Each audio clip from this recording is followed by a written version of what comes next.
Hello and welcome. I'd like to thank you and our virtual audience for attending our Black History Month program titled Glory and Honor.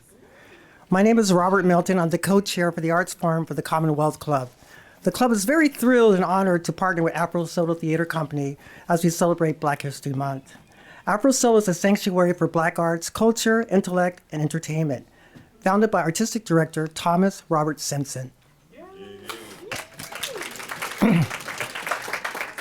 Tonight, we have an amazing line of talented Bay Area performing artists. We hope you enjoy their performances. I hope you find them uplifting and moving.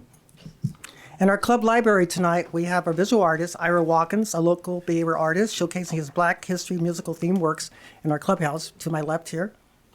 After this program, there will be a special post-reception featuring the written doctors who are master African drummers, followed by refreshments in the club library. I would like to take this opportunity to introduce the artistic and founder of Afro Solo Theater Company, Thomas Robert Simpson. Please join me as I welcome Mr. Simpson.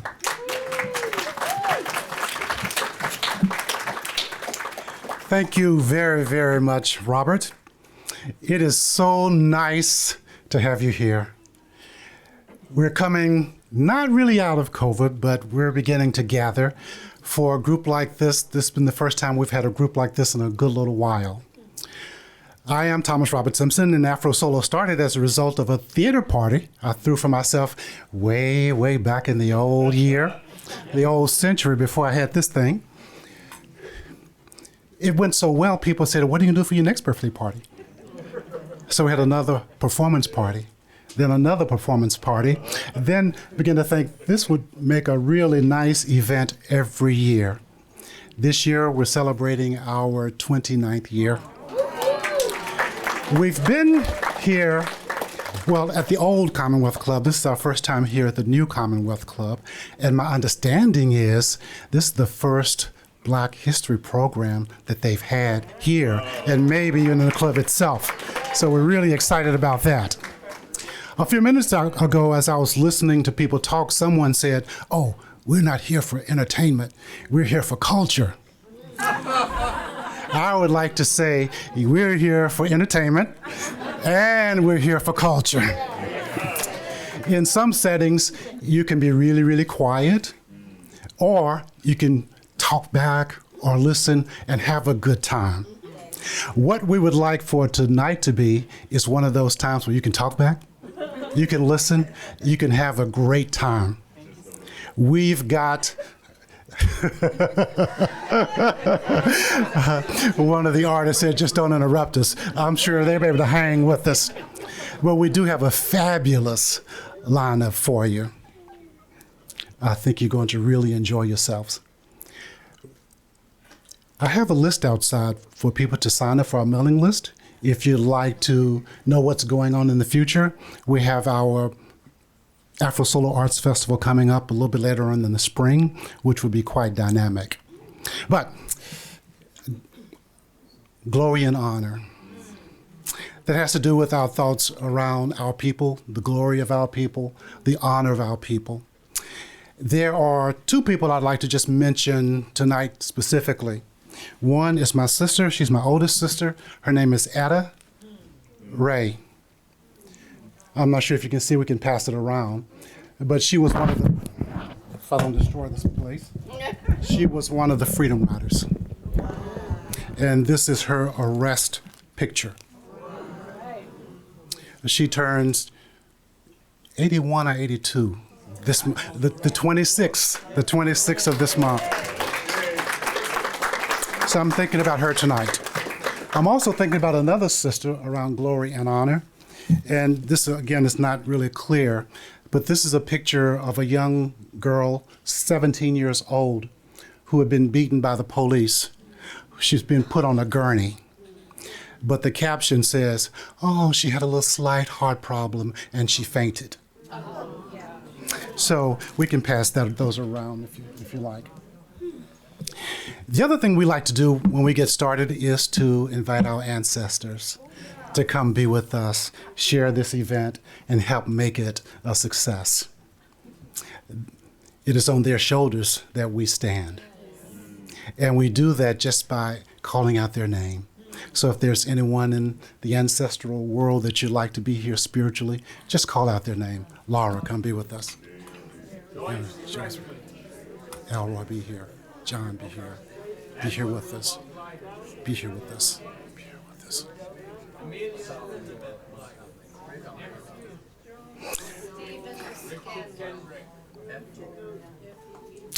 Thank you very, very much. Robert, thank you very, very much, and I look forward to hearing some of your comments afterwards. Afterwards, there's a survey we'd like for you to let us know how you feel about how the night went. All right, Robert, give Robert a hand. Oh, I forgot to thank the people at the Commonwealth Club who invited us here. I was at an event here, and part of the event was honoring Pastor Cecil Williams, and I met Carol Fleming by a friend of mine by the name of Ann Smith. And Carol is one of the bigwigs here. And she said, "Oh, you do black things?" or something like that. I said, "Yes." She said, "Well, why don't you do something here?" I said, that would be great, but are you serious?" And she said, "Yes, we're serious." She said, "I'll introduce you to Robert, I'll introduce you to some other people, and we'll make it happen." So thanks to Ann, and Carol, and our tech people, Dan, Mark, and some of the others, it's happening. So thank you very, very much, Mark. Thank you, Thomas. Now, it's a great honor and pleasure to introduce you to our Masters of Ceremony, Dr. Brenda Wade, who is a psychologist, TB expert, speaker, and author. Dr. Wade, please give it a hand to Dr. Wade here.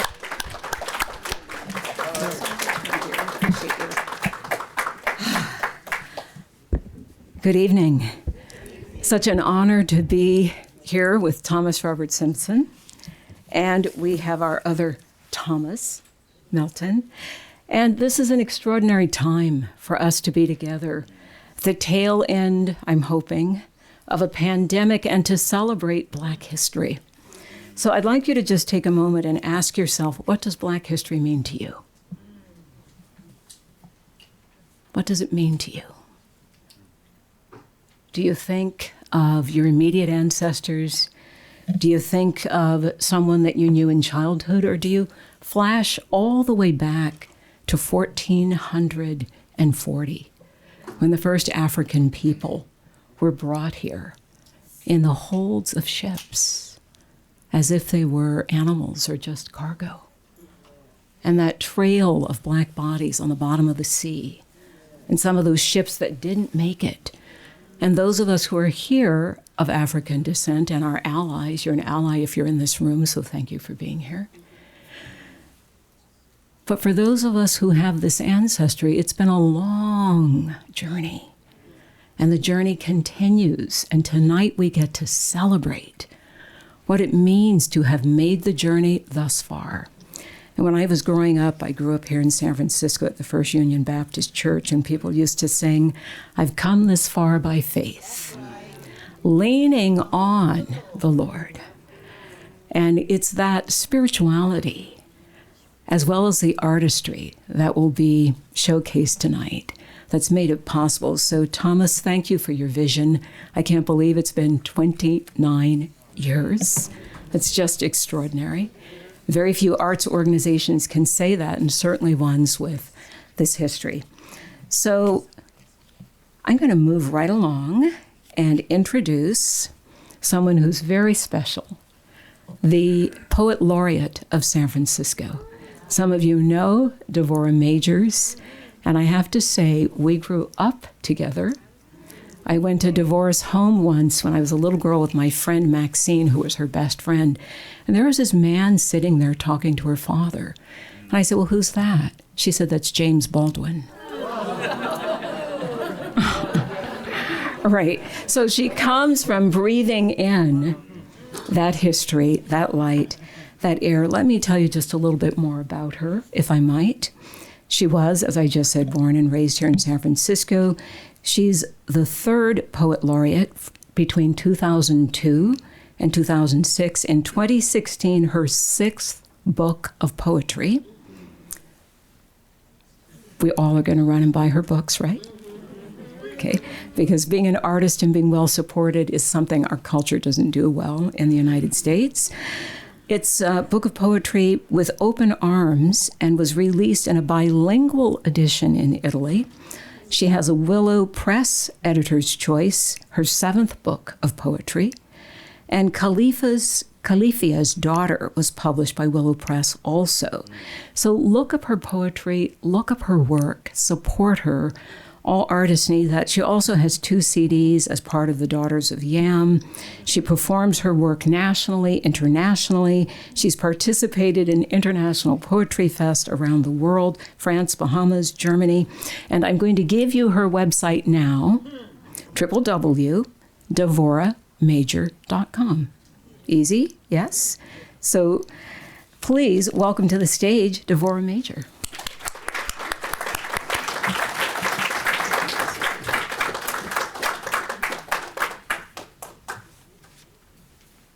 Thank you. It's a pleasure to be here. Thank you, Thomas, for including me in this. Thank the Commonwealth Club for hosting us. Thank all of you for being here, and those of you that are in Cyberland. Thank you. I want to start with a poem that is an homage to my great-great-great-grandmother.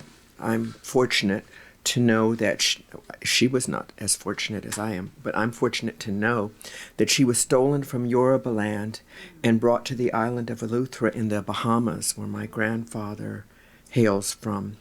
And I know very little of her story, so this poem is not about her, but what I do know is that she brought Obeah, which is kind of a Bahamian offshoot of Ifa, to the Bahamas. That's what she's known for. Island Woman speaks of tongues. They took my words, not knowing that in my home I spoke many languages, not only to family, traders, and voyagers, but to hawk and chimpanzee, sandpiper and dolphin. They took my tongue, gripped my throat tightly, and commanded me to use only their words. Yes, sir, madam, please. Limited ideas that did not tell of spirit or legacy. We will not speak of the Bakra, who, as we tossed in the belly of their demon ship, tore into me like a spear chasing the neck of a lion, spilling my blood, yet leaving inside the seedling of a son. My son, whom I taught all my remembered languages until he understood wind and star and smoothed his freedom road, whistling the birds to quiet their song as he passed, sending a raven to my window to let me know he was now a man unfettered. Some call me Obeah woman, ask me to make juju so they could become invisible, so all the Bakra would dry up and die, so we could return home. But now I only know of healing songs and the gift of animal languages and learned words the invaders, rapists, and slavers would not teach me, like survive, struggle, surmount. That saying, we came, we're in a city, and although many of us, we started and we were not slaves, we were enslaved. Yeah. But we were farmers, we were seamstresses and tailors, we built houses, we did iron work, and on and on and on. And we were also healers often, yeah. Okay? But then most of us came to the city scat. We come to this city of concrete, brick, steel, and toil. Country people knowing the earth, seafaring people reading the tides, gambling people holding jokers and spades. We come to this city, hard, laughing, weep, sob, wailing, praying, celebrating people, bending and sweating. We come to this hiss, crack, slap, snap, siren, whirl, holler, electric, zip, and burn city. Round and bustling corners, banging our heads against destiny and crumbling brick walls of confusion. We come to this city that can cage us, enrage us, deny us, revile us, turn us from friends and family into prey and predator. We live in this city, this hip, how, she bop, he bop, we bop, bang, clang, swinging city. We reclaim our neighbors in the hood who keep our beats hearting, our hearts beating with the rhythms of the drums. We come to this city and we name it ours. Thank you. With that, I want to actually give homage and honor to, this is called Fillmore Street Woman, and I wrote it for a woman I saw years ago on Fillmore Street who, like me, was looking for Fillmore Street.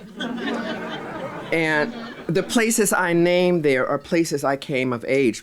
Minnie's where I read poetry, the Scene where thankfully the bartender was in one of my classes so he would let me in, even though I wasn't 21 to listen to the jazz as long as I didn't order alcohol. Anyway, Fillmore Street Woman. She's a dark woman, treading water in a life of hard choices. Wrong decisions, limited alternatives, stock pens are embedded in her eyes and mouth. Once, she knew she was beautiful. If you look closely, you can still feel the edges of fire that burned in her eyes, on her skin, in the way her back arched across Fillmore Street corners. She wore her nails sculpted in red in those days, when that street, when this street was ours. She sat on a bar stool, snapped her fingers, hunched her shoulders as smoke rose between the bandstand and the counter, and the scene got hot and sultry, and the music pressed out the doors and down the street. Further down, she slid in her jacks, had another cigarette lit, flashed her teeth, laughed as the club spun tight, shoulder to shoulder, thick smoke and blaring saxophone.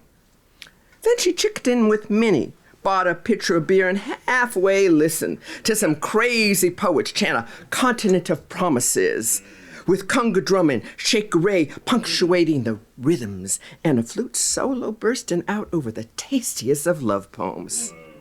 Maybe she slipped into Connie's for some curried goat and coconut bread, or sweated spices next door as Leonard pulled another sweet potato pie out the oven and poured his brown red biting sauce over smoking tender ribs, telling stories as she savored another mouthful.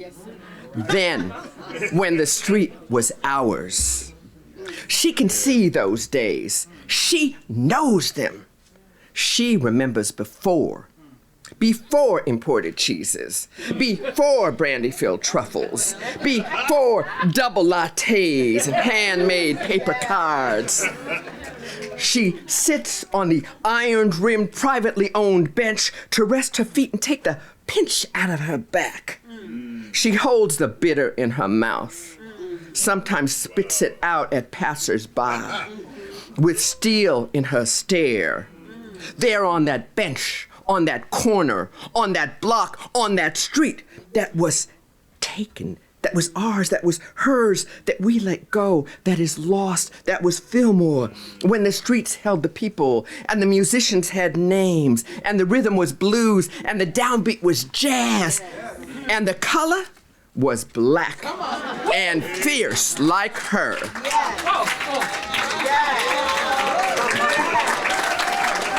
Thank you. Thank you. So I come from a very activist family.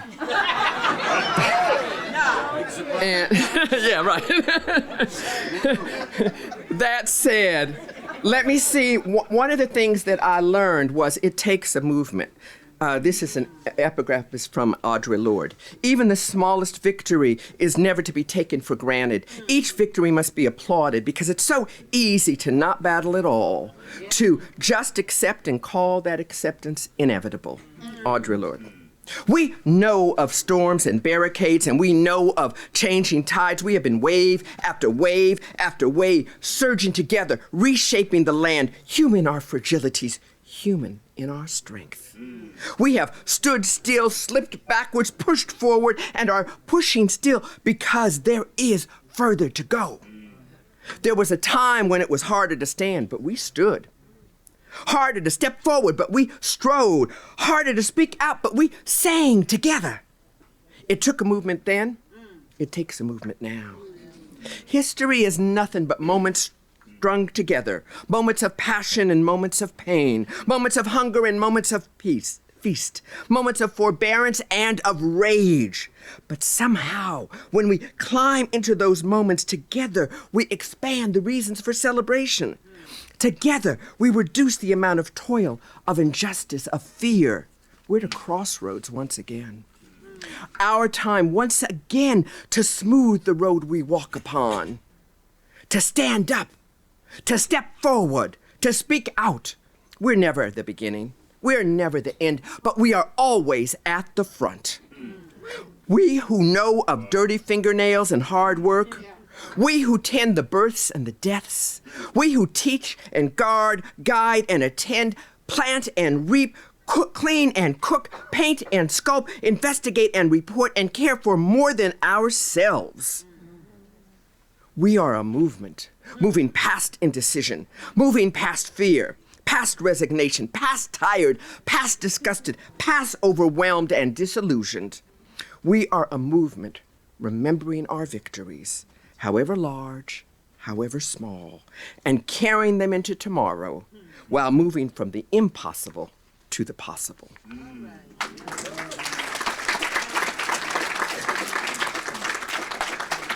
And this is from, I named it after one of, well, Bob Marley's song is called Guiltiness.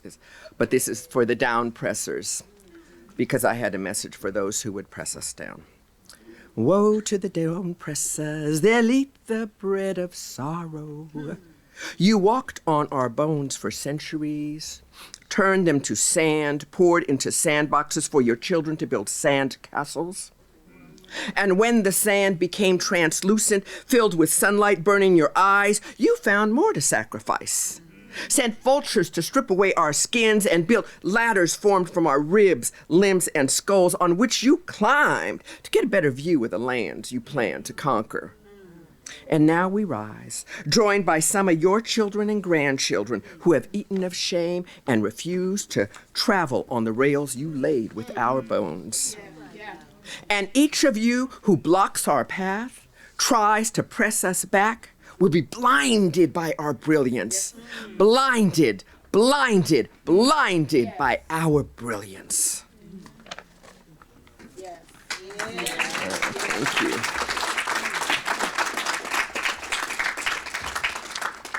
We bow with respect, kneel in homage, give thanks to our ancestors, and then we rise.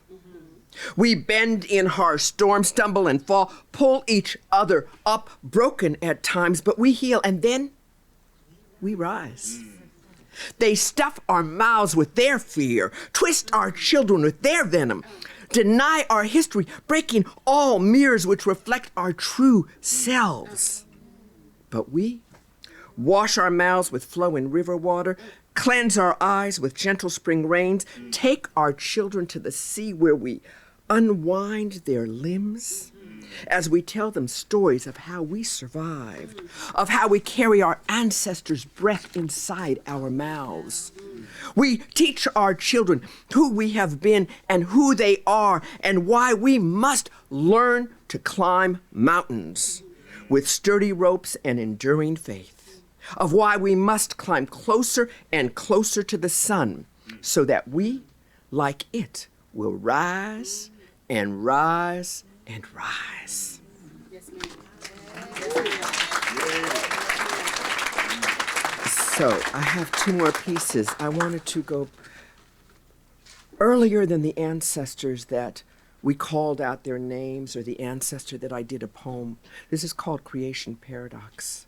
We hold the great-great-grandparents of our ancestors' grandparents in our bloodstreams, in our stomachs, in our hearts. Thousands of years rest inside our souls. In those years lives the record of our beginnings. It's the sweetest marrow in our spine, the cleanest shine in our eyes, the open side of our laughter. You can read it in the lines on the soles of our feet.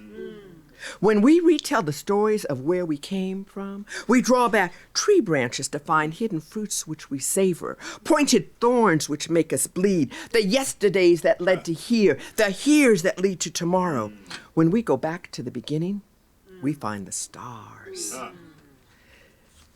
Thousands of years, thousands and thousands of years.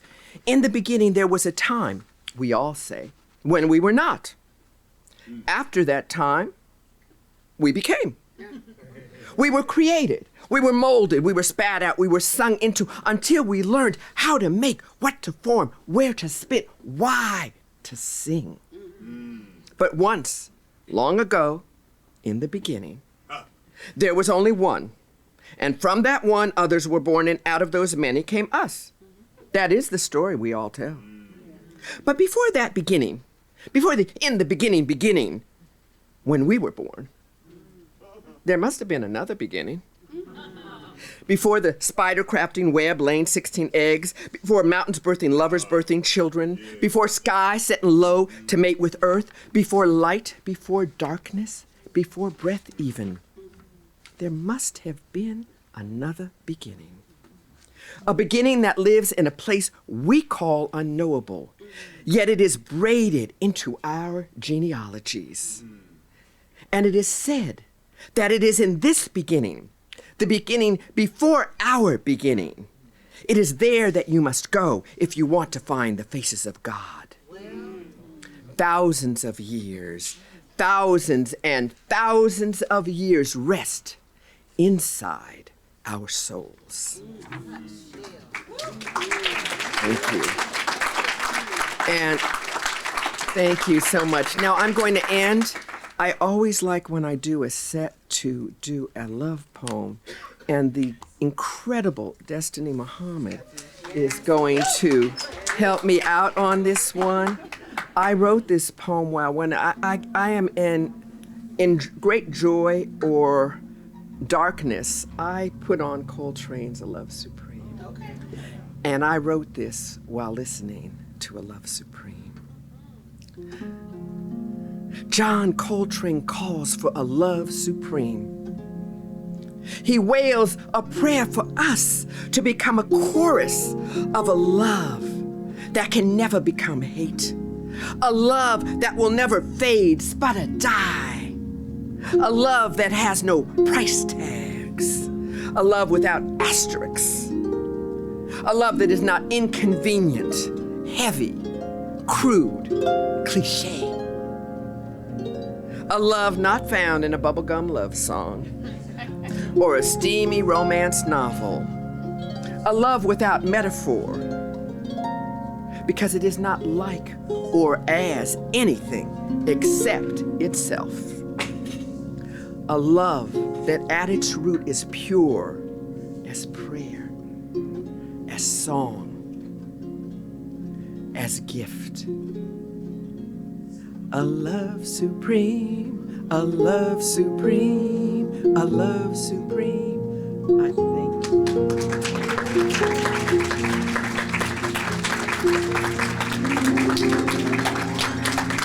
Thank you, Destiny.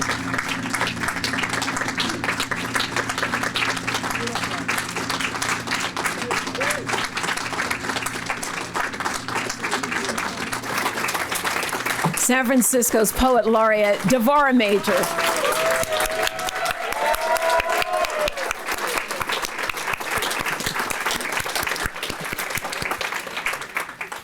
And Devora, you make me think of this quote from Mary McLeod Bethune, who said that women deserve to be honored next to the Most High because they can bring forth life and they make life worth living.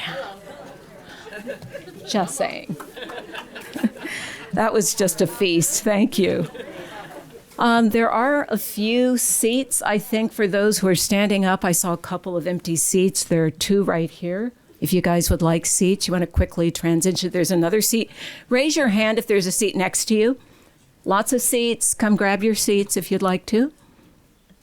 As my grandmother used to say, now don't be shy. Come on down. See all these lovely people raising their hands. They won't bite. Or maybe they will. Let me check. He says no. Okay. Okay. So it's an honor to have someone of Devorah's wonderful skill, her beautiful heart. She put everything into her poems, and her poems for me are complete. They're music, they're art, they're dancing, they're everything. So it's also an honor to bring to the stage our next performer, as if we don't already have a feast. It's a great honor to bring Brian Freeman to the stage. He's an actor, a director, a playwright, an educator, a performance artist, a San Francisco mime troupe veteran. He's performed in theaters throughout San Francisco Bay. He was a founding member of the award-winning Afro Pomo Homos that traveled nationally and internationally, performing works related to Black male gay experience. Yes. Freeman was a Wadist artist in residence scholar at the Yerba Buena Center in San Francisco. He completed a year in New York as a resident director of the New York Shakespeare Festival and the Joseph Pop Public Theater. Please welcome to the stage Brian Freeman.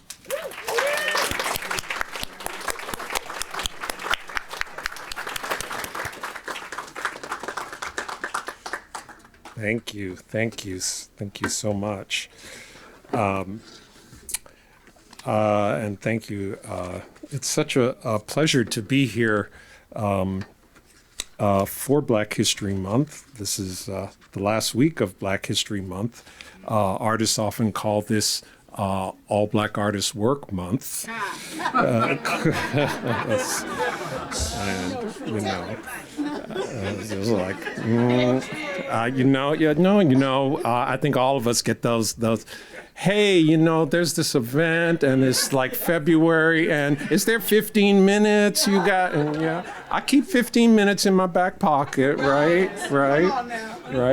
I'm just saying.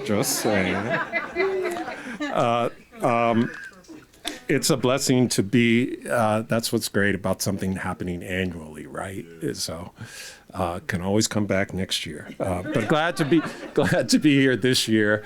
Also, this is a bit of a reunion. I had the great pleasure of working with Devorah Major and Destiny Muhammad on a piece that Devorah wrote in 2015 called Classic Black, really a poetic history of African Americans in San Francisco, going back before the city was a city.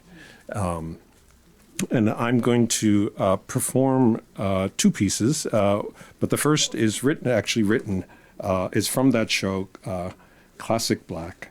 And this is the story of William Alexander Leidesdorff Jr. So, and I'm going to start with a eulogy, and then I will magically, through the magic of theater, become William Alexander Leidesdorff. So. We'll have a little dirge here.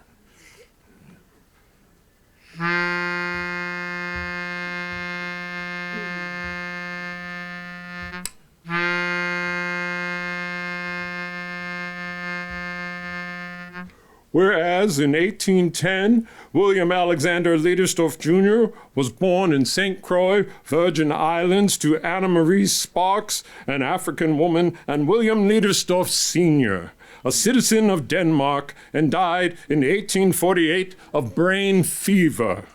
He's buried near the entrance of the old San Francisco Mission Dolores Sanctuary, and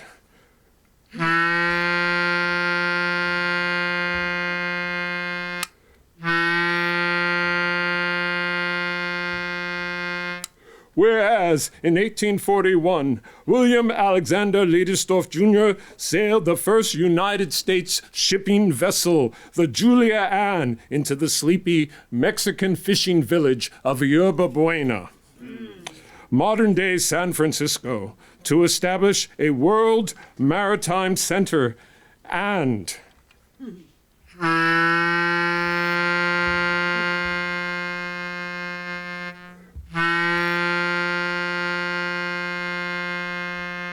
whereas in 1844, William Alexander Leidesdorff Jr. obtained title to Rancho Rio de los Americanos, well over 35,000 acres of prime real estate along the south bank of the American River.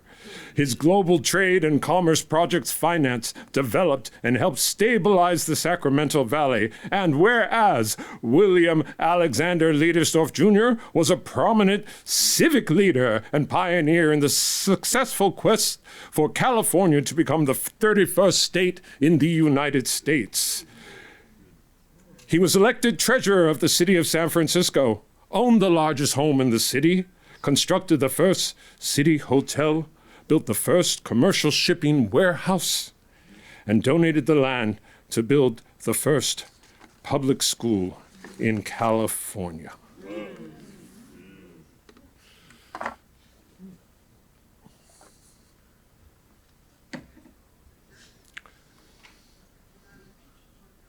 My ghost grows strong these days as I roam my streets. Oh, that Folsom. Folsom has a long, wide street. A city. Folsom has a highway. He even has a prison in his name. He even has an indecorous street fair in his name. All because of the wealth I earned. Who does not know Folsom's name in California? And who does know mine? The man who made it all possible, William Alexander Leidesdorff.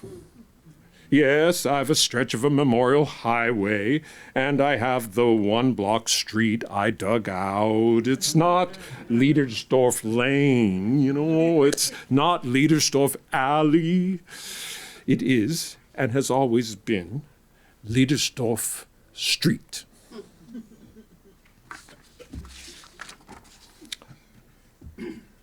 If I had lived a few more years, the street would have been longer, possibly wider, and all the buildings on either side would have been mine. Now tall buildings rise thick like whale tallow around my shadowed street, and only a crack of blue sky is left. California Street, it's rich with banks, while my street has become a thoroughfare of pigeons and paper cups. Yes, there is the cafe venue, Leidesdorff, where you can sit and eat and drink. But it's not sophisticated food, not at all, like I used to serve in my mansion. My dinner parties were the talk on 3 continents, quail and duck, cognac and venison, the finest wines and cakes. Yes, I hosted ambassadors and government ministers, city leaders, state officials, my colleagues after all, and for fun and profit, I held California's first horse races on the meadow across from Mission Dolores. All of this before I turned 38 years old. Languages were like spices to me then. I knew how to blend them and use them for profit and play. Spanish, French, English, Danish, quanto cuesta, bienvenue chez moi. All of this helped me to pile my pesos high and my dollars even higher. Yes, I've always been quick in the tongues of commerce, of gentility, and when needed, conversations completed with the showing of a horn-handled dagger or a mother-of-pearl pistol. They said I loved to quarrel. I did not. I didn't, really. I didn't. I simply insisted that what was mine was mine. Possibly available at a fair price. Possibly. All my ships had crews of African and white, and none held sway over the rest. Do the work, earn the pay, always was a fair man. I worked hard, and I lived, as you new ones like to say, large. All of the luxuries my wealth could provide, I sailed, I traded, I managed, I built, I liked to speculate, and my speculations were almost always quite good. All except for one. I died. At 38. Unable to speak my name. But my ghost hovered above the procession that rode my corpse from my home to Mission Dolores. I could see flags flying, half-mast on ships and buildings, and heard minute guns firing as the horses pulled my hearse down the boulevard, leaving me as a ghost to continually wander my street, trusting people to remember me, not only my name, but me. William Alexander Liedersdorf.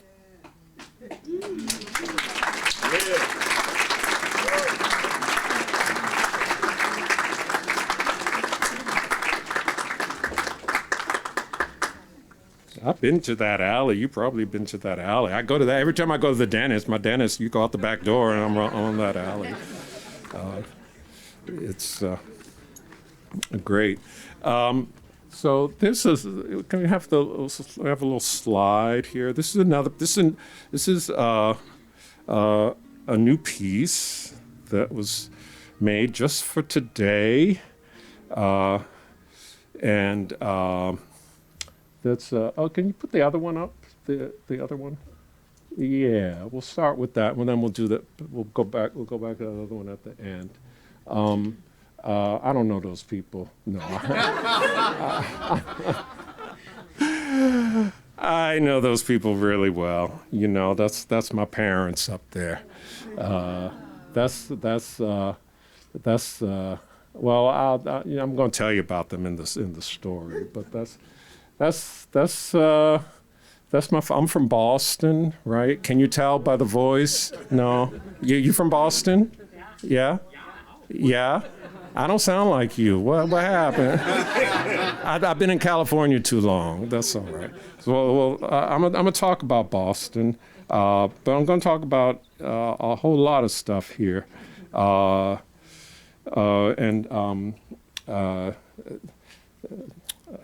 get, Deborah not the only one said, "Oh, Destiny, can you do a little something?" She's like, so we're gonna do this, and we'll see how it goes. This is called Step, Tumble, Fall, Embrace.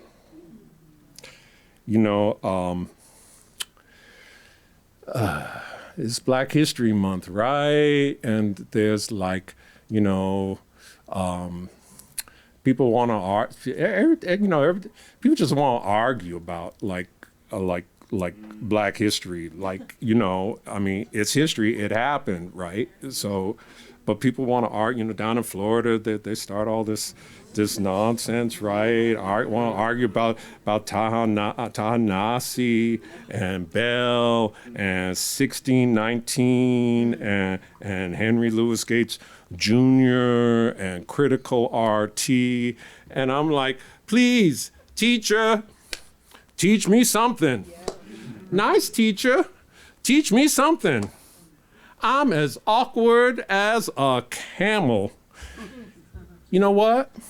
That's not the worst. My 2 feet haven't met yet.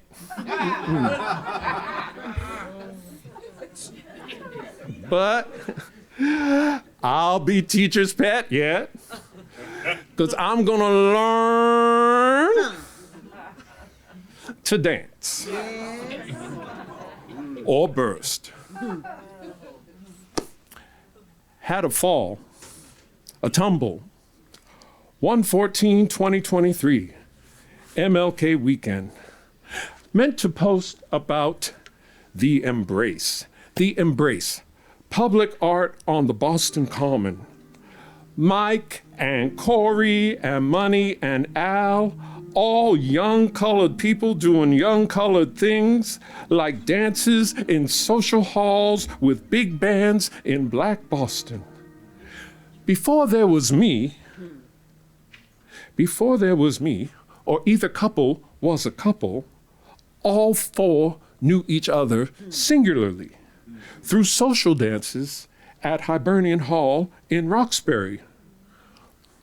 Mom and her friend Gloria hired the bands. See, they were cute, right?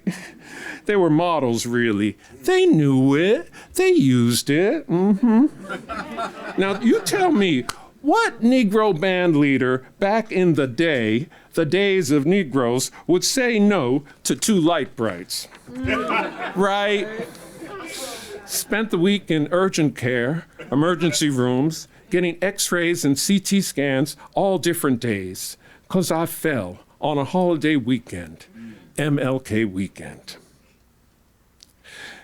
Did both services of the pulpit exchange between Third Baptist Temple and Emmanuel, in person and virtual. Combined choir was great. Interfaith, interracial, brought the music of the movement classically.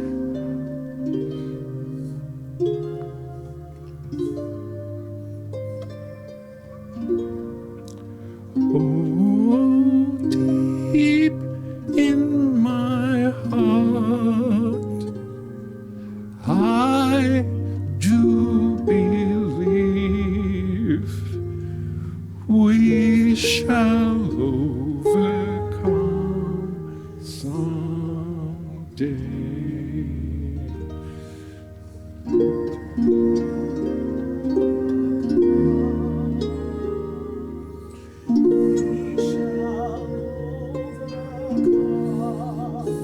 We shall overcome. We shall overcome someday.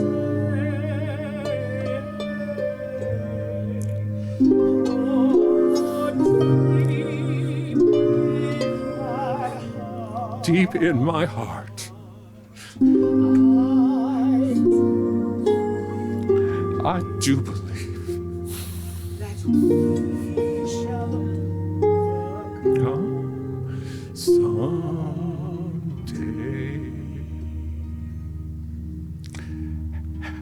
Had to skip the MLK March, 1/16/2023. Couldn't march because I tumbled, 1/14/2023. Walking the dog, you know. Atmospheric rivers swept me and the dog down 12 concrete and slate steps.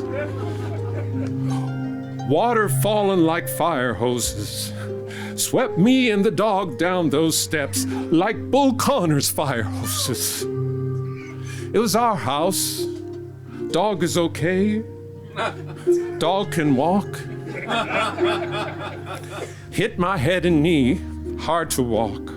have orbital fractures, bruises, no breaks, no concussions. Docs say I was lucky, should play the lottery. Told my sister, she said, you're lucky. Mom would play your house number in the lottery. Money would put money on that number. Powerball and Mega Millions times 2. $8 in my wallet, done. Money would be proud, love you, Mom. I tumbled down 12 stairs MLK weekend. John Lewis had orbital fractures. John Lewis, my friend John Lewis, had orbital fractures when he tumbled at Selma. My dad was there to lift John Lewis up in Selma. Mike, too, of course. Mom thought Corey had a lot of attitude at those dances. Corey didn't know anyone in Black Boston back then, and New England Negroes like my parents. Oh, they could be gracious or snooty to young colored Southerners, especially from Bama. My sister found the Embrace online. My sister read the names at the base on the common grounds in diamonds. The Embrace is on the Boston Commons. Money and Al and my sister and brother and me, we all saw Mike speak that day in '65 when Mike spoke on the Boston Commons from a bandstand with no band. After a march through Roxbury where Mike came by and said, "Hey, hello, young man. Nice to meet to very young me. 10, I couldn't speak. Know what? I had met Mike before at the same march in '64 from Roxbury to the Boston Commons. My sister heard MLK speak from that bandstand with no band from my father's shoulders so she could see. The Embrace is art about Corey and Mike. The black joy that came from their meeting. The names of all Bostonians who were part of the movement, like that black joy, are there at the base of the Embrace for people of all colors, all people to see on the common grounds of the Boston Commons in diamond-shaped tiles, the names of those who stepped, marched, tumbled, fell. It is our common history. Back in the days of Negroes at social dances at Hibernian Hall in Roxbury with bands on a bandstand that could really, really play. Light brights or fluorescent beige, midnight black, honey brown. Mike said, "Judge not by the color." Right. You know what? Money and Gloria and Corey and Bay and Big Fredia and Destiny and Janine and Devora and Dazier and Thomas and me, we gonna get the music right. Al and Money and Corey and Mike learned the steps. MLK weekend, Atmospheric River knocked me down the steps. Pick yourself up, dust yourself off, start all over again. Step, march, tumble, fall towards the beloved community.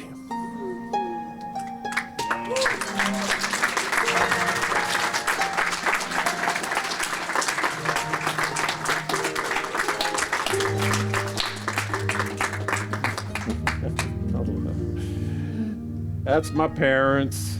That's Al. That's John, a friend, Galloway. That's Al Freeman, my father. That's Claire Galloway, who later married, well, she was Claire somebody else, and then she became Claire Galloway. And that's my mom, Money, there, smoking badly. They're all smoking. She is smoking Marlboros. My dad's smoking Pall Malls. you know, and that's her friend Gloria there, from the Girl Gals social group. And this is back in the day at a social hall in Roxbury. And if we go to the next slide, if the other follow one, and that is my dad, the same, that's Alan Freeman. And you know Mike, right? You know Martin, MLK, and so that's my story, and that's my family, and it's a pleasure to be here.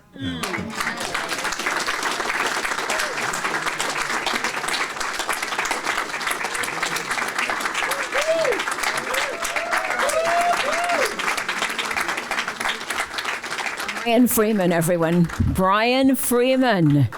Such an artist, a poet, a performer. Thank you. And Destiny Muhammad. Whoa. We will be hearing more from Destiny in a little bit. You'll be happy to know. And Brian, that was extraordinary.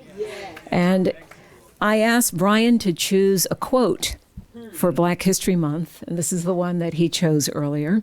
Those who say it can't be done are usually interrupted by those who are doing it.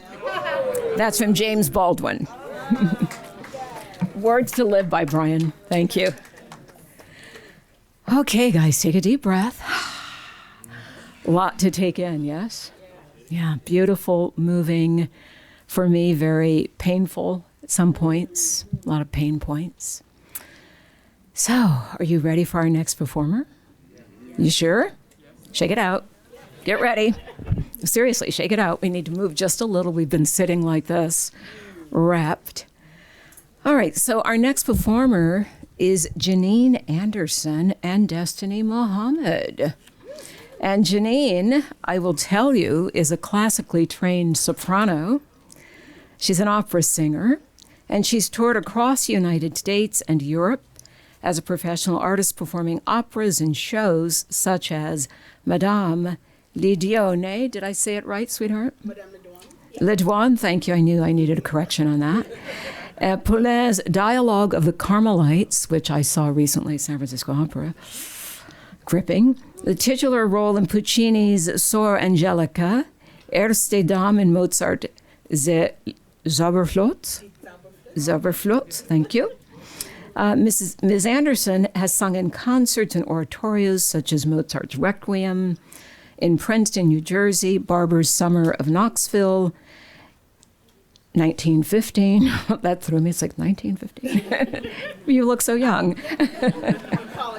In Cleveland, Ohio, and Handel's Messiah in numerous locations. She's been featured on many recordings with local artist bands, showing off her beautiful voice, range of styles, jazz, classical, gospel, even pop gospel, popular gospel. So without further ado, please welcome to the stage Janine Anderson, and accompanied by the fabulous Destiny Muhammad.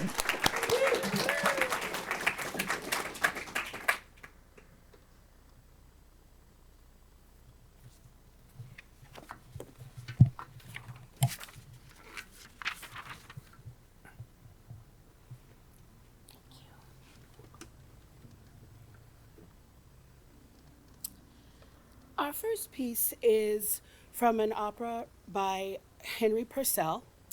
It is about Dido, the Queen of Carthage. Dido was a fierce and powerful leader. She could orchestrate armies to take over whole civilizations. But the one thing she could not work her way around were matters of the heart.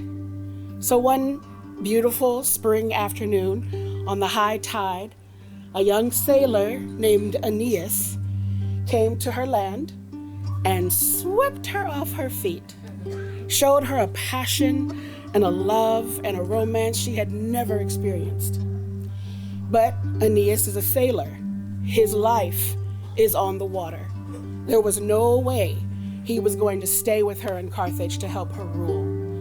So, on the same high tide, a few weeks later, Aeneas left and took Dido's heart with him. In despair and misery and ununderstanding of what this feeling was, Dido realized that she couldn't go on without her heart. So she took her maid Belinda onto her dais and her throne, and she said to her, "Give me your hand, hold on to me, and remember me.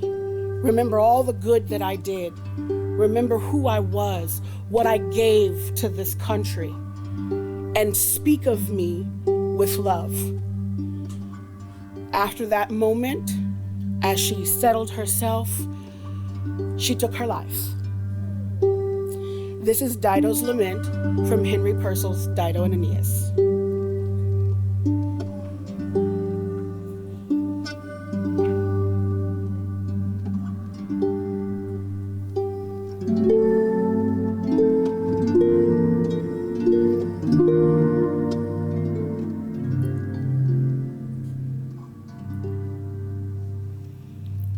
When I am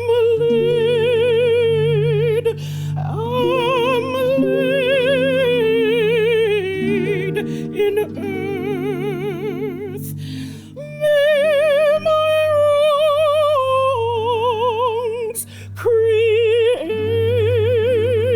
no trouble, no trouble in thy breast.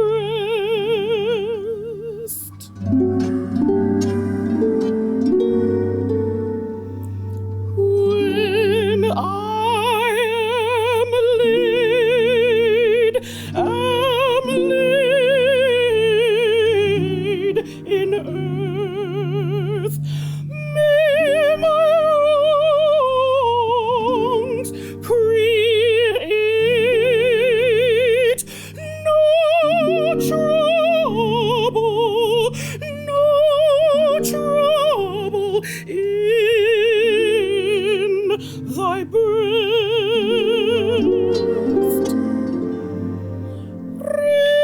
Remember me, remember me, but forget my fate. Remember not, but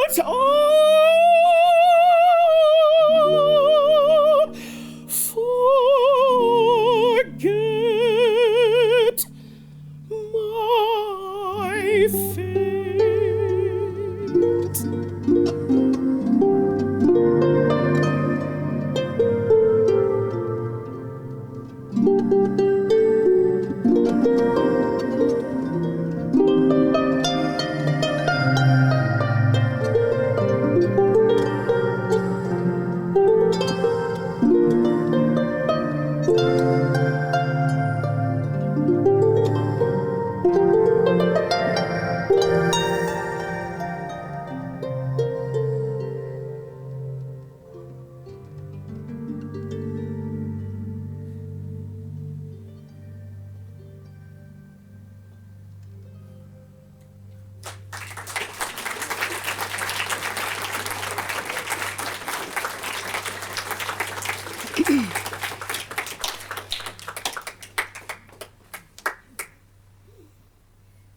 Our next selections I'm not going to announce.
to tremble,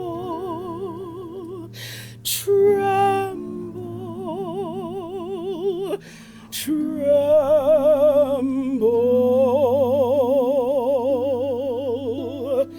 Were you there when they crucified my Lord?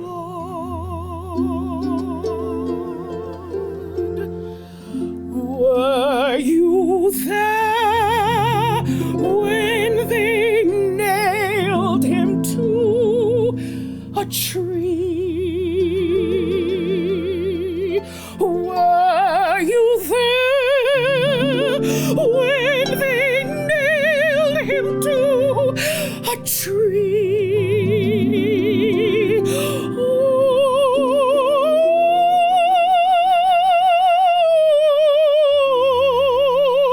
sometimes it causes me to tremble,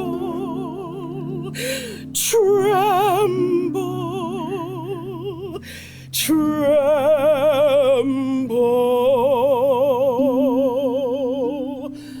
Were you there when they nailed him to a tree?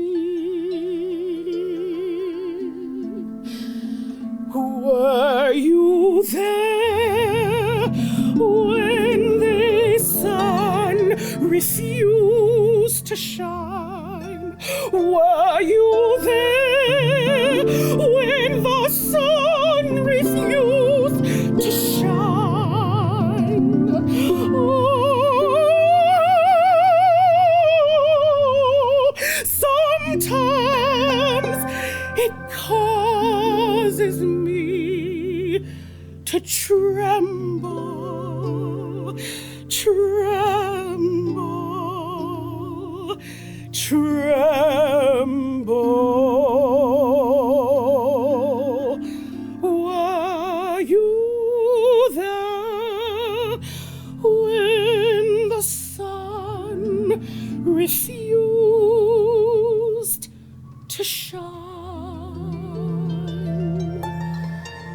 Were you there when they laid him in the tomb? Were you there when they laid him in the tomb?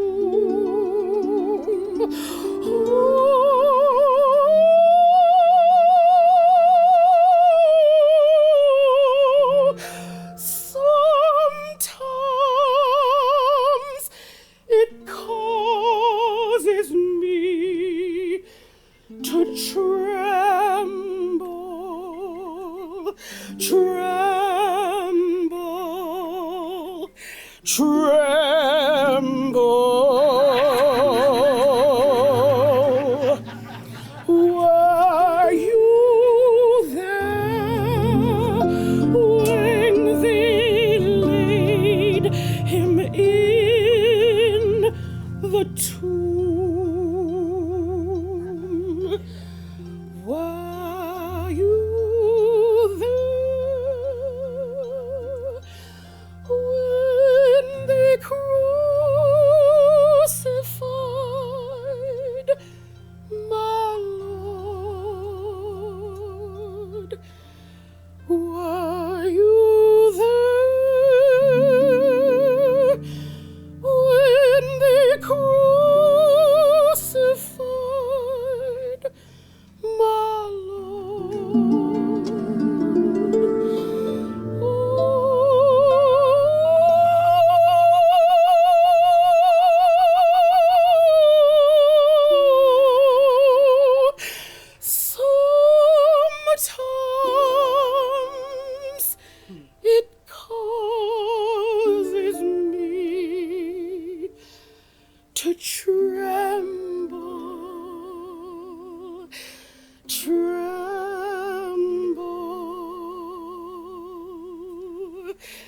tremble.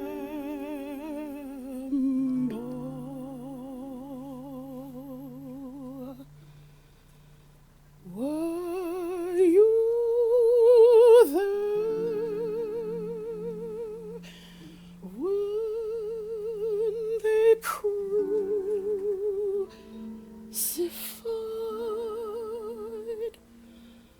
my Lord?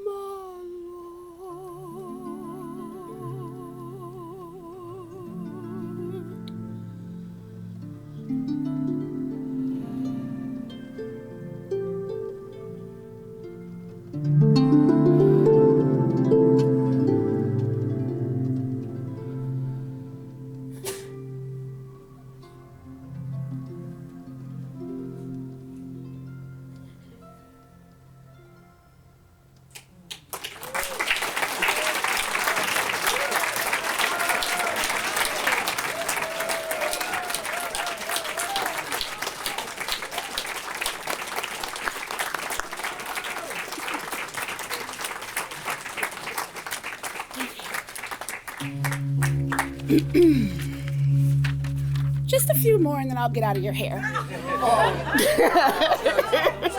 Just hang around. Just hang around. I am going to preface this song by saying this is a Negro spiritual that you will probably know that has been misconstrued. Everyone sings this spiritual as if it is sad. It is not. It is hopeful. It is visionary.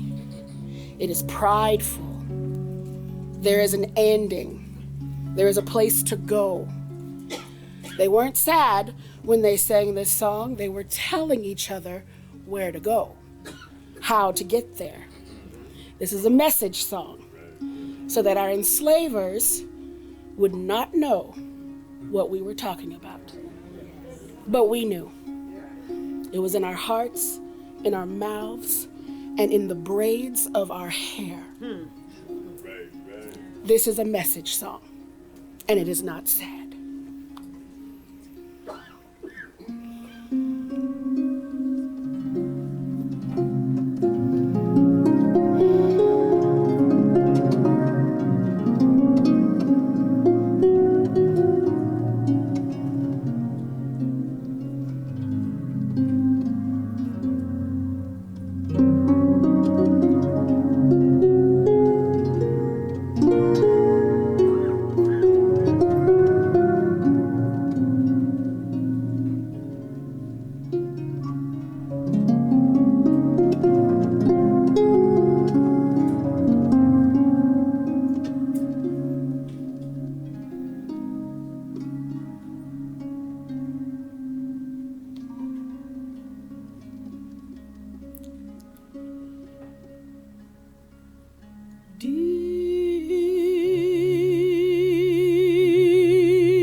Deep river,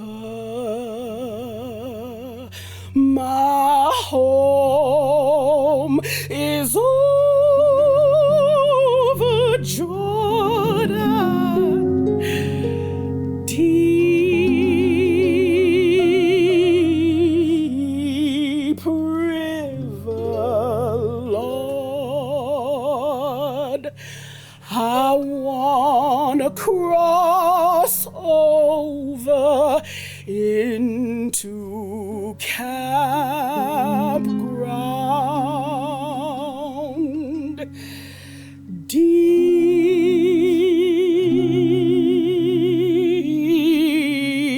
river, my home is over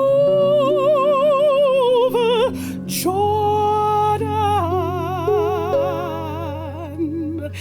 Deep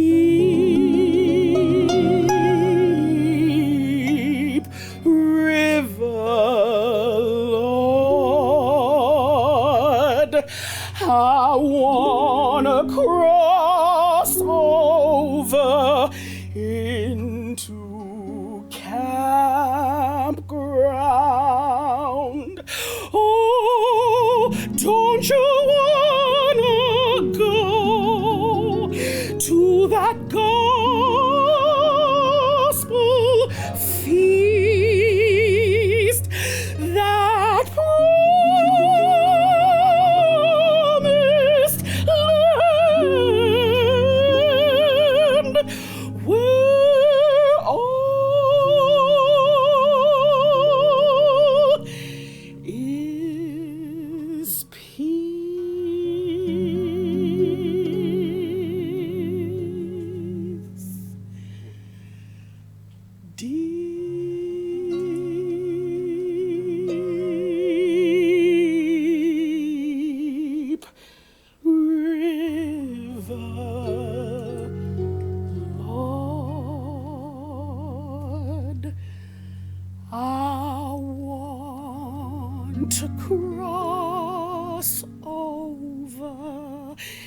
For our final selection, we're going to pick up the tempo a little bit, just a little bit.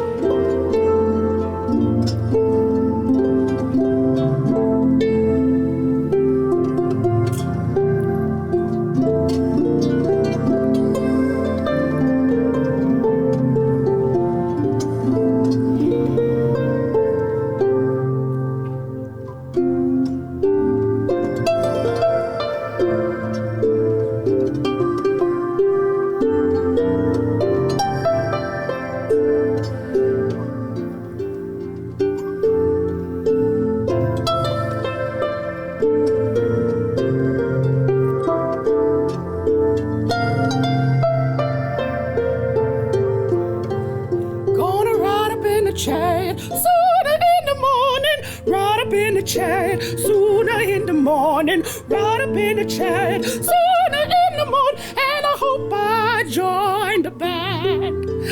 Oh, Lord, have mercy on me. Oh, Lord, have mercy on me. Oh, Lord, have mercy on me, and I hope I join the band. Gonna walk and talk with Jesus sooner in the morning. Walk and talk with Jesus sooner in the morning. Walk and talk with Jesus sooner in the morning. And I hope I join the band. Oh, Lord, have mercy on me. Oh, Lord, have mercy on me. Oh, Lord, have mercy on me. And I hope I join the band. I'm gonna chatter with the angels sooner in the morning. Chatter with the angels sooner in the morning. Chatter with the angels sooner in the morning. And I hope I join the band. Oh, Lord, have mercy on me. Oh, Lord, have mercy on me. Oh, Lord, have mercy on me. And I hope I join the band. Oh, have mercy. Oh, have mercy. Oh, have mercy. And I hope I join the band.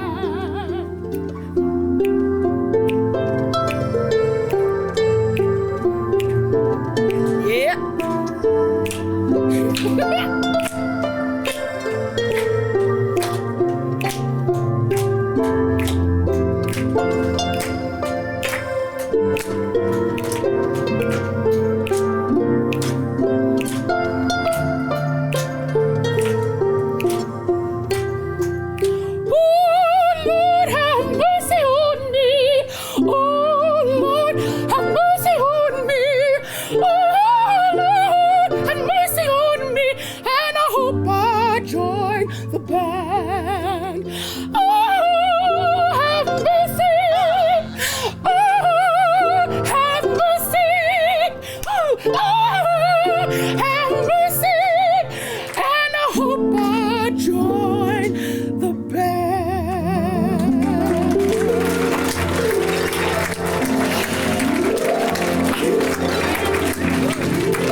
The wonderful Janine Anderson and Destiny Muhammad. Thank you. Thank you so much. So appreciate you. Yeah. Beautiful. And what it takes to sing from that kind of coloratura to gospel, that's amazing. And guys, I neglected to tell you a couple of things about our fabulous harpist. May I?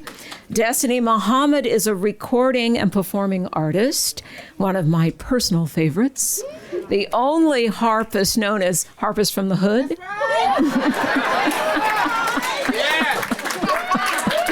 She has performed for SF Jazz, the San Francisco Symphony, Soundbox Series. She's been a guest performer at NEA Jazz Master, and it just goes on Healdsburg Jazz Festival, Butchertown Jazz Festival.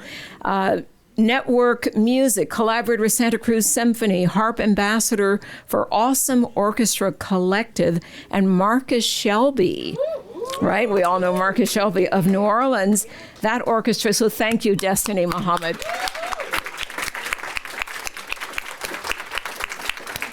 And again, our wonderful soprano, Janine Anderson.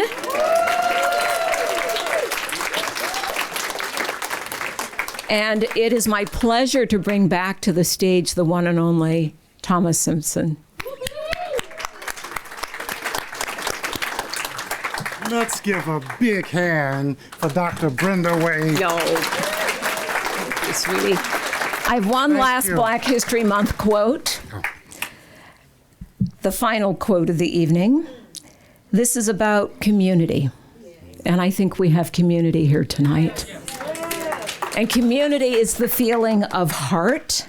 And this comes from, many of you know about this historic event that just happened, the first Black team to scale Mount Everest.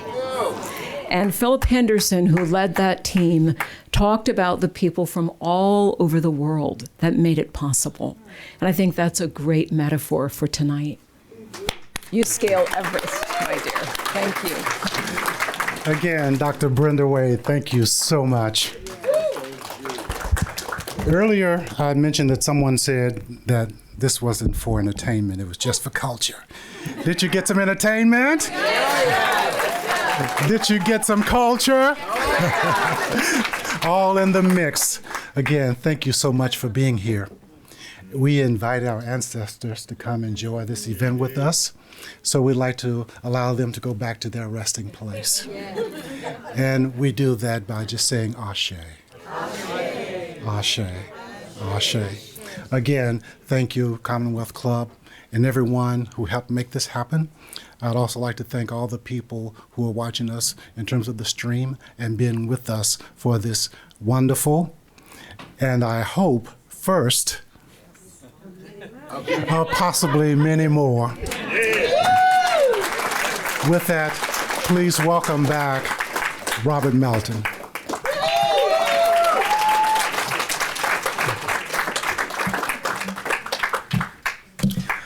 Wow, what a performance. I feel so moved and transformed. You know, I mean, just like I've been taken to another place. You know, yeah. Well, I want to thank the artists tonight.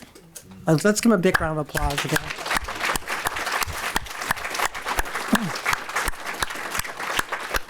And I'd like to thank Afro Solo. Of course.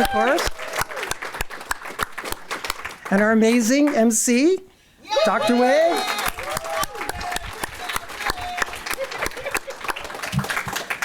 Lastly, I'd like to thank you and our virtual listeners, audience, for attending the evening tonight for our show. I'd like to invite you actually for our post-reception here. Once we clear out here, we're going to have African drummers in here, and we're going to have light refreshments in the club library. So stick around for that.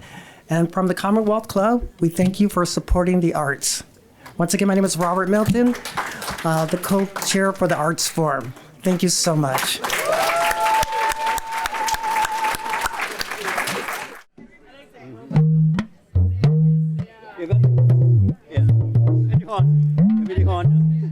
Yeah, you know the one. Yeah. Now we pull them in. Yeah.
Baba Iwo Ogun alaye Oníyẹ̀wẹ̀ Baba Iwo Ogun alaye Oníyẹ̀wẹ̀.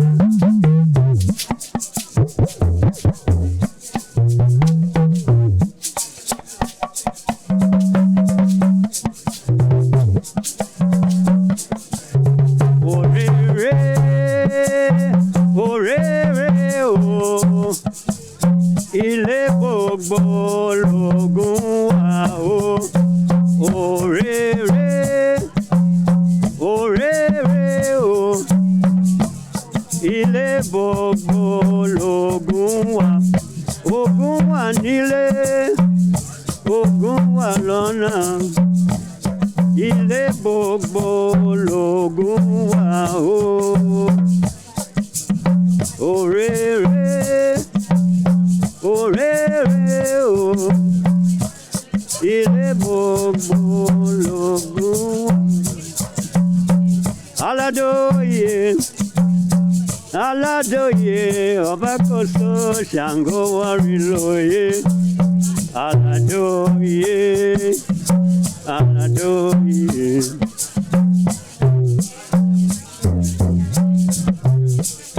Aládòye. Aládòye, aládòye, araba Ṣàngó orílóye. Aládòye, aládòye, aládòye, araba Ṣàngó orílóye. I see my spirit traveling through space and time. When a voice command me, he says, seek and you shall find. Beauty all around me, pretty water for miles and miles. Then the voice informed me, this is the river Nile. And this land is sacred, seen by very few. Your foreparents' knowledge, now I pass on to you. I am the Orisha, so sacred to the Yoruba. Use these words to call me where you are, where the never far. That's it. Aládòye, aládòye o, aládòye, araba Ṣàngó orílóye. Now my spirit floating, drifting like a cloud, hearing voices calling, and look down and see a crowd drumming, and they chanted in a different tongue. Music so enchanting, I had to go down, watching what they're doing, trying to understand. It was so amazing since I came from another land. The high priest approached, hold and shake my hand. Welcome home, my son. Welcome to Yoruba land. Hey, Django is my culture, a Yoruba my tongue. Me God, Olodumare, Orisha, Washuna, Nogun. Me calabash, me obi, candle and me oil. This is what they hand me and say, son, go home now and toil. You may laugh and shunt me and treat me with scorn, but I know who can help me when I was born. So when you hear me chanting and knocking the drum, all who stay there mocking, wait till we power come. Aladoye, Aladoye, oh, Aladoye, Araba, Shango, Wariloye, Shango, Babawa, Shango, Babawa, Shango, Babawa, Shango, Babawa. Hey.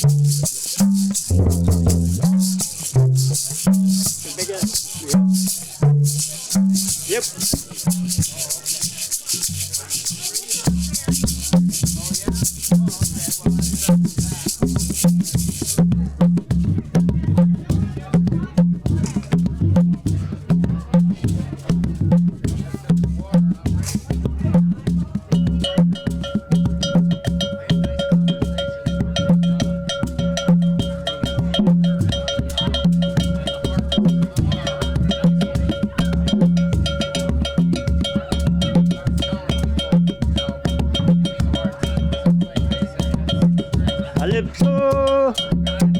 Calypso, Calypso music. Calypso, Calypso, Calypso music. I say, oh yeah, Calypso. Oh yeah, Calypso. And I'm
Manjani.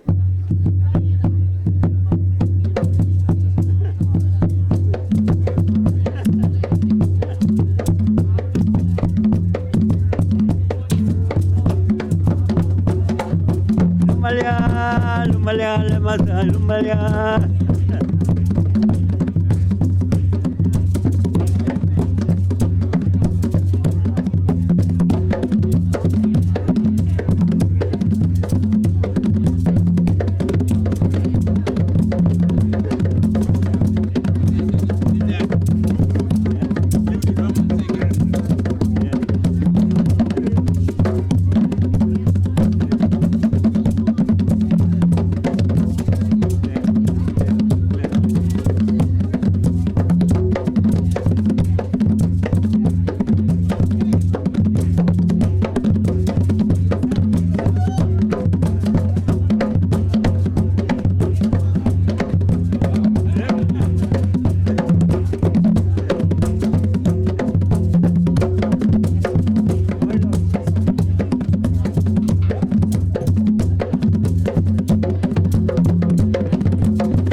Yeah.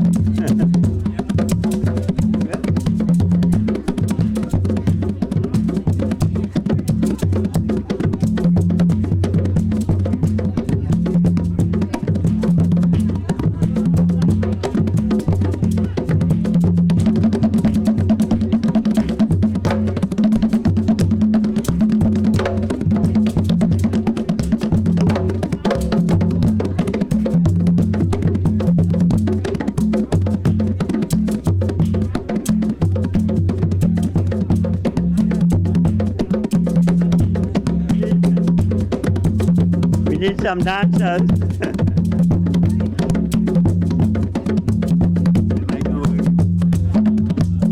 Hey, you know me?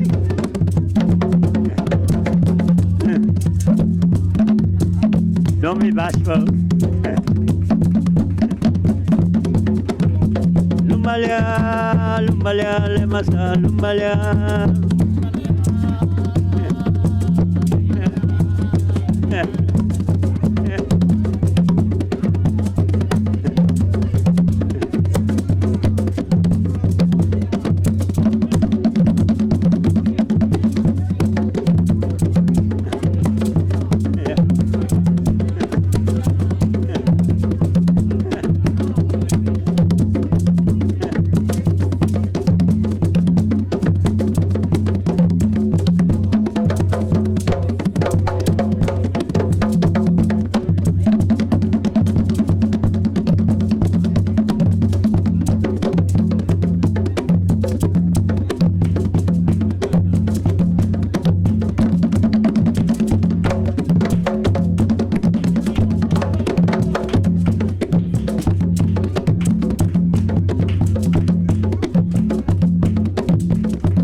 You give it up for Takuma King. Takuma King. That's Takuma King over there. And his wonderful daughter, Yoli Honey. Give it up for Yoli. We captured her. And my brother, Sikiru Adepaju. Give it up for Sikiru. And I'm Mal Saran.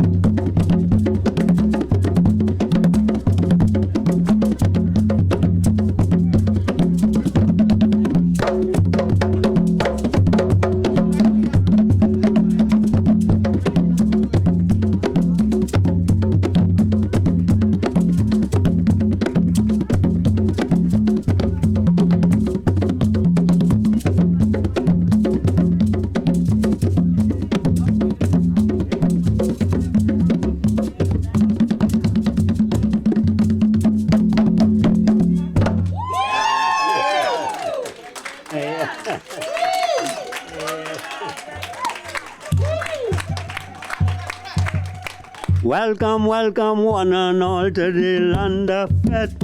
Trinity to the bone, Trinity to the bone. Yeah. Calypso, Calypso, yeah. Calypso music. Calypso. Calypso, Calypso music. I say, oh yeah, yeah, oh yeah, yeah, oh yeah, Calypso. Oh yeah, yeah, oh yeah, yeah, oh yeah, Calypso. I say that I am the seed of the growling tiger now. Gotta sing, oh yeah, yeah, oh yeah, yeah, oh yeah, Calypso.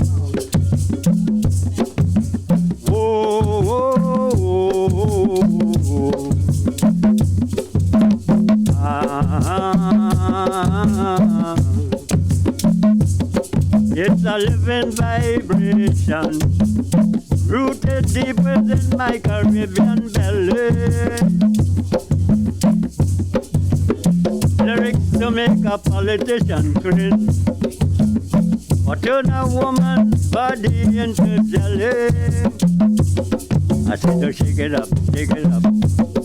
It's a sweet soca music, Calypso. You could have never refused it, Calypso.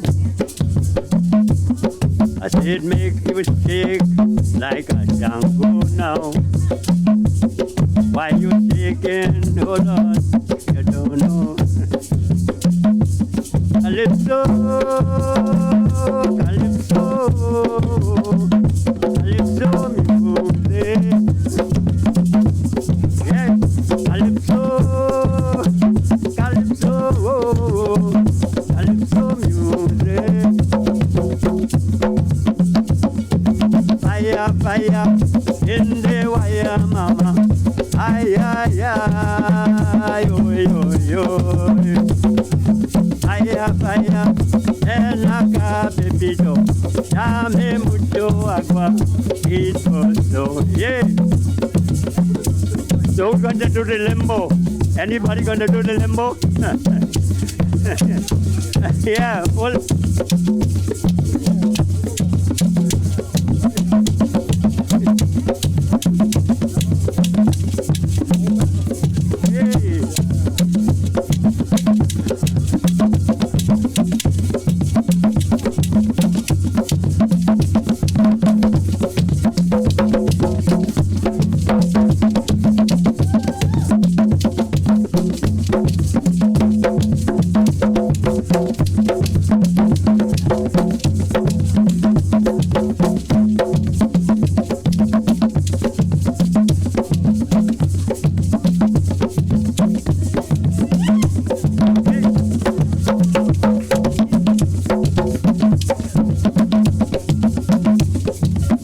coming down Juve morning, find yourself in a van. Watch the way how the natives moving, hug up tight with your man. Sing along with the tune they play, and now and again you're shouting, play Master Canal, Missouri, that is Carnival. Yeah, the Carnival just ended in Trinidad, Trinidad and Tobago and Brazil.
Ogun walona, ile gbogbo logun wa o. Orere, orere o, ile gbogbo logun wa. Walona, ile gbogbo logun wa o. Orere, orere o, ile gbogbo logun.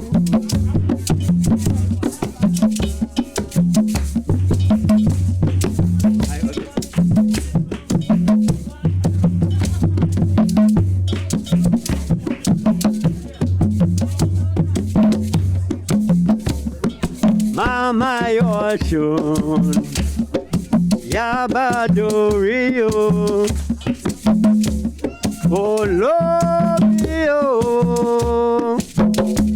Olomio, Yemoja Odoya, Yemoja Odoya. Na bera da praia no fundo do mar, na bera da praia no fundo do mar. Odociaba, Odociaba, Odociaba, Odociaba.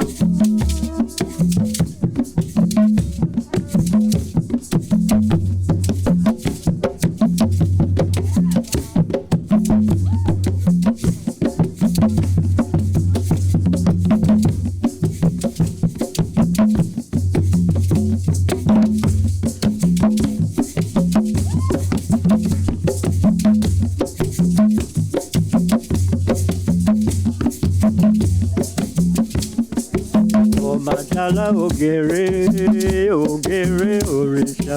Obatala ogere, ogere orisha. Obatala ogere, ogere orisha.